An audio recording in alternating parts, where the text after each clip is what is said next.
ሰላም ደናችሁ ዶክተር ዳናይት ነኝ። በዛሬው ቪዲዮ የምናወራው በልጅነታችን ሊዘን የሚችለው በጣም ቀላል የምንለው የቶንሲል ህመም ወይም ደግሞ ቶንሲላይቲስ የምንለው ኢንፌክሽን ጊዜ ወስዶ አድጎብን የልብ ህመም ሊያመጣና ህይወታችንን ሊያሳጣን ስለሚችለው ሬማቲክ ሃርት ዲዚዝ ስለሚባለው ህመም ነው የምናወራው እና ስለ ሬማቲክ ሃርት ዲዚዝ ምልክቶች፣ ምክንያቶች እንዴት እንደምንከላከለው ስለ ህክምናው እናወራለን። ለዚህ ቻናል አዲስ የሆናችሁ ሰብስክራይብ አድርጋችሁ ተከታተሉ። መጀመሪያ ስለ ቶንሲላይተስ ወይም ደግሞ ስለ ቶንሲል ኢንፌክሽን ትንሽ ልበላችሁ። ቶንሲላይተስ የምንለው ብዙ ጊዜ በኢንፌክሽን የሚፈጠር ህመም ነው። ኢንፌክት ከሚያደርጉን ነገሮች ውስጥ ሞስት ኦፍ ዘ ታይም ቫይራል ናቸው ወይም ደግሞ በቫይረስ የሚመጡ ናቸው። ነገር ግን አሁን ለምነግራችሁ ህመም ተጠያቂ የሆነውና ብዙ ጊዜ የሚጠቀሰው ግን ግሩፕ ኤ ስትሬፕቶኮከስ ወይም ደግሞ ስትሬፕት ፓዮጀንስ የምንለው ባክቴሪያ ነው። ሁሉም የቆሰለ ትሮት ኦር ደግሞ ይሄ ቶንሲላይተስ የምንለው ህመም በስትሬፕት ነው ማለት አይደለም። ነገር ግን በጣም ዋነኛውና አደጋ የሚያመጣው ባክቴሪያ ነው። የሰውነታችን የበሽታ መከላከያ ሲስተም ይህንን ባክቴሪያ ጉሮሯችንን ባመመን ሰዓት ማለት ነው ይህንን ባክቴሪያ ለመጋፈጥ ወይም ደግሞ ፋይት ለማድረግ ሲል አንቲቦዲ የምንላቸውን ፕሮዲውስ ያደርጋል። እነዚህ አንቲቦዲዎች ግን አንዳንድ ጊዜ they can go wrong እና በሰውነታችን ውስጥ የሚገኙ ሌሎች ኦርጋኖችን ለምሳሌ ልባችንን፣ ብሬን፣ መገጣጠሚያዎቻችንን እንዲሁም ቆዳችንን አታክ ሊያደርጉ ይችላሉ በስህተት ማለት ነው። እና ይህ ችግር ወደ ሬማቲክ ፊቨር ወደምንለው ያመራናል ማለት ነው። ሬማቲክ ፊቨር እየተደጋገመ ሲመጣ ወይም ደግሞ ለረዥም ጊዜ ሲቆይ ነው ቅድም የነገርኳችሁን ሬማቲክ ሃርት ዲዚዝ የምንለውን የሚያመጣው ማለት ነው። እና አሁን ደግሞ ትንሽ ስለ ሬማቲክ ፊቨር ልበላችሁ። ሬማቲክ ፊቨር የምንለው ቅድም እንደነገርኳችሁ ከ2 እስከ 4 ሳምንት ባለው ጊዜ ውስጥ ወይ በከፊል በታከመ የጉሮሮ ህመም ብዙ ጊዜ አንቲባዮቲክስ እየተሰጣችሁ በማስጨርሱበት ጊዜ የሚፈጠረው ማለት ነው። ወይም ደግሞ ጭራሽ ባልታከመ የጉሮሮ ህመም ጊዜ የሚፈጠር ችግር ነው። እንዳልኳችሁ ከ2 እስከ 4 ሳምንት ድረስ ሊፈጅ ይችላል ይሄ ችግር እስኪፈጠር ድረስ። ልባችን 3 ሽፋኖች አሉት፣ ኢንዶካርዲየም፣ ማዮካርዲየም እንዲሁም ፔሪካርዲየም የምንለው። እነዚህ ካርዳይትስ የምንለው ነገር ሲፈጠር ወይም ደግሞ የልብ ሽፋኖች ብግነት ወይም ደግሞ ኢንፍላሜሽን የምንለው ማለት ነው።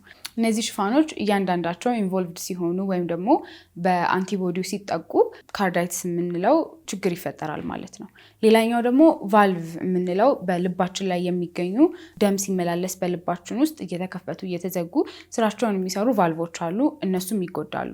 እነዚህ ችግሮች የቫልቭ ኢንቮልቭመንት እና የልብ ግድግዳዎች ወይ ደግሞ ሽፋኖች ኢንቮልቭመንት የነገርኳችሁ ቆይቶ ሀርት ፌለር ወይም ደግሞ የልብ ድካም የምንለውን መጨረሻም እስከ ሞት ሊያደርሰን የሚችሉትን በሽታዎች ሊያመጣብን ይችላል። ሌላው ደግሞ መገጣጠሚያዎችን ብያችሁ ነበር ቅድም። እነዚህ መገጣጠሚያዎች ፖሊአርትራይተስ የሚባል ከትልልቅ በእያንዳንዱ ይሄ ተለቅ ተለቅ ያሉ ጆይንቶቻችን ላይ ለምሳሌ የጉልበት ሊሆን ይችላል፣ የሂፕ የምንለው እዚህ ጋር ያለው መገጣጠሚያ እንዲሁም የኤልቦ መገጣጠሚያዎች የተለያዩ መገጣጠሚያዎችን ማይግሬት እያደረገ ከአንዱ ወደ አንዱ የዘለለ ህመም ያመጣብናል።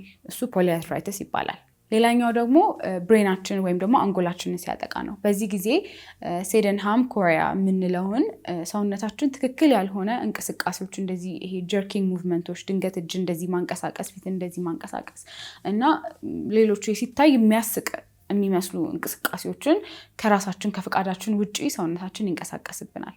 ይሄኛው ደግሞ አንደኛው አንጎላችን ሲጎዳ የምናየው ምልክት ነው ማለት ነው ከዚህ በሽታ ላይ። ሌላኛው ደግሞ ኤሬትማ ማርጂናይተም የምንለው ብዙ ጊዜ ትራንካችን ላይ እዚህ አካባቢ ነው የሚፈጠረው። ፒንክ ነው እና ሪንግ ላይክ ወይም ደግሞ ይሄ ክብ ቀለበት የመሰለ እይታ አለው። ይመጣል ይሄዳል፣ እንደዚህ አይነት ነገሮች አሉ። ይህ ደግሞ አንቲቦዲዎቹ ስኪናችንን ወይም ደግሞ ቆዳችንን ሲያጠቁት የሚፈጠረው ነው። ሌላኛው ደግሞ ሰብኩታነስ ኖጁልስ የምንላቸው በመገጣጠሚያዎች ላይ ሊሆን ይችላል ወይም ደግሞ ጅማቶች ላይ ምናምን የሚወጡ ጠንከር ያሉ ኖጁል ወይም ደግሞ እብጠቶች ናቸው። በፎቶ ስለማስገባላችሁ ለመለየት ቀላል ይሆናል። ሌላኛው ደግሞ ስሙ እንደሚያመለክተው ሬማቲክ ፊቨር ስለሚሆን ትኩሳት ይኖራል ማለት ነው። እንግዲህ እነዚህ ችግሮች ናቸው ሬማቲክ ፊቨር የሚባለው ችግር ነው።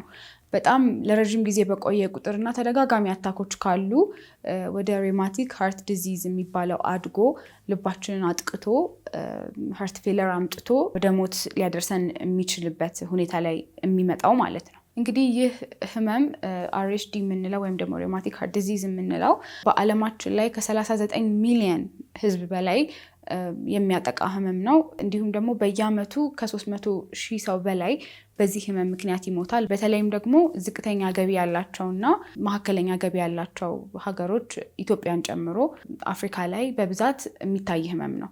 በሀገራችን ኢትዮጵያ ደግሞ ህፃናት ላይና በወጣቶች ላይ በልብ ህመም ምክንያት የሚሞቱ ሰዎች ዋነኛው ምክንያት ተደርጎ የተቀመጠው ችግር ነው። ሞር ሪስክ ላይ ያሉ ሰዎች እነማን ናቸው ካላችሁኝ፣ ብዙ ጊዜ ከ5 እስከ 15 ዓመት እድሜ ላይ ያሉ ልጆች፣ እንዲሁም ደግሞ አንዳንድ አካባቢዎች አሉ ለአንቲባዮቲክስ እንዲሁም ደግሞ ለህክምና ክትትል አክሰስ የሌለባቸው አካባቢዎች ላይ ወደ ገጠሪቱ አካባቢ ላይ የሚኖሩ ሰዎች ለዚህ ጉዳይ ሪስክ ላይ ናቸው። ሌላኛው ደግሞ በቤተሰብ ውስጥ እንደዚህ አይነት ችግር ካለ ወይም ደግሞ የሪውማቲክ ፊቨር ያለበት ሰው ካለ በቤተሰብም ሊመጣ ይችላል ይሄ ችግር። ሌላኛው ደግሞ ዋነኛው አንትሪትድ በሆነ ወይም ደግሞ ባልታከመ ተደጋጋሚ በሚመጣ ሶር ትሮት ኦር ደግሞ የቶንሲል ህመም የሚጠቁ ሰዎች ዋነኞቹ ሪስክ ላይ ያሉ ሰዎች ናቸው። እንዴት ይመረመራል ካላችሁኝ ደግሞ ብዙ ጊዜ ከጉሮሮ ላይ በመጥረግ ኦር ደግሞ ይሄ ትሮት ስዋብ የምንለውን በመጠቀም ግሩፕ ኤ ስትሬፕቶኮከስ ያልኳችሁ ባክቴሪያ ቀጥታ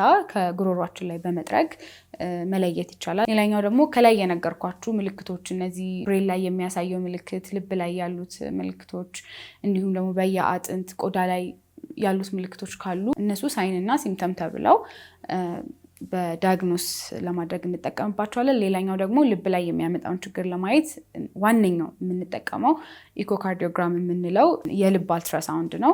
በሱ ልባችን ምን አይነት ሁኔታ ላይ እንዳለ፣ ቫልቮቹ ተጎድተዋል ወይ፣ ቅድም የነገርኳቸው የልብ ሽፋኖች ተጎድተዋል ወይ የሚሉትን ሐኪሞች ያሉ ማለት ነው። በሱ መከላከያና ማኔጅመንቱ እንዴት ነው የሚለውን ስናወራ ደግሞ ፕራይመሪሊ ወይም ደግሞ በመጀመሪያ ደረጃ የምንከላከለው እንዴት ነው? አንቲባዮቲክሶችን በመጠቀም ሁሌም ቢሆን ሶር ትሮት ካለን በትክክል በመውሰድ ነው የሚታዘዝልን አንቲባዮቲክስ በትክክል እስከ መጨረሻው ድረስ ሐኪም ባዘዘው መሰረት መውሰድ ነው።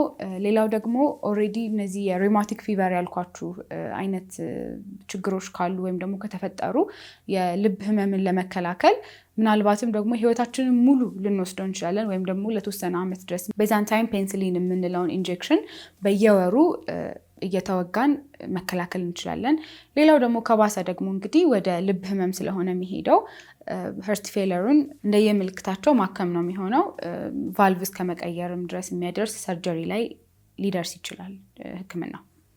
እሺ፣ ስለዚህ ይሄንን ሁሉ የነገርኳችሁን ነገር እንደምን አድርጋችሁ ትወስዱታላችሁ በቀላሉ ለመረዳት የበሽታ መከላከያ ሲስተማችሁን እንደ ትልቅ አርሚ ወይም ደግሞ የወታደር ስብስብ አድርጋችሁ ሰዱት።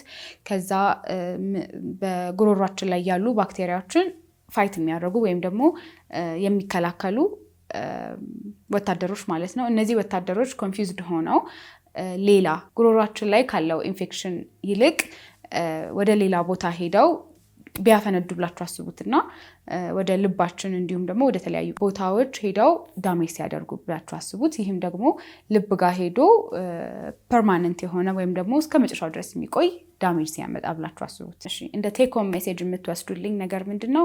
አንደኛ ሁሉም ሶር ትሮት ወይም ደግሞ የታመመ ቶንሲል ሁሉም በስትሬፕት ወይም ደግሞ ባልኳችሁ ባክቴሪያ ነው የሚፈጠረው ማለት አይደለም። ሌላ ደግሞ ያልታከመ በስትሬፕት ባክቴሪያ ባልኳችሁ ባክቴሪያ የሚፈጠሩ የቶንሲል ህመሞች ካልታከሙ ወይም ደግሞ ታክመውም በሙሉ ለሙሉ ህክምናውን ካላገኙ ከልጅነት ጀምሮ እስከ ላይፍ ሎንግ የሚቆይ የልብ ህመም ሊያመጡ ይችላሉ። መከላከያው ደግሞ በጣም ቀላል ነው። በጊዜ አንቲባዮቲክስ መጀመር እንዲሁም ደግሞ ኮንሲስተንት የሆነ ፎሎ አፕ ወይም ደግሞ ክትትል ማድረግ ነው። ከዚህ በኋላ ልጆቻችሁ ሊሆኑ ይችላሉ ወይም ራሳችሁ ሶር ትሮት የምንለው የቶንሲል ህመም ካለባችሁ ታከሙት። የሚሰጣችሁ መድኃኒቶች በትክክል ውሰዱ፣ ክትትላችሁን አድርጉ እና ሪውማቲክ ሃርት ዲዚዝን ፕሪቨንት አድርጉ። ይህ ቪዲዮ ይጠቅመዋል ለምትሉት ወዳጃችሁ ሼር አድርጉለት። እንዲሁም ይህንን የመሳሰሉ ጠቃሚ መረጃዎች እንዲደርሳችሁ ቻናሌን ሰብስክራይብ አድርጉ። ይህንን ቪዲዮ ላይክ አድርጉ። አመሰግናለሁ።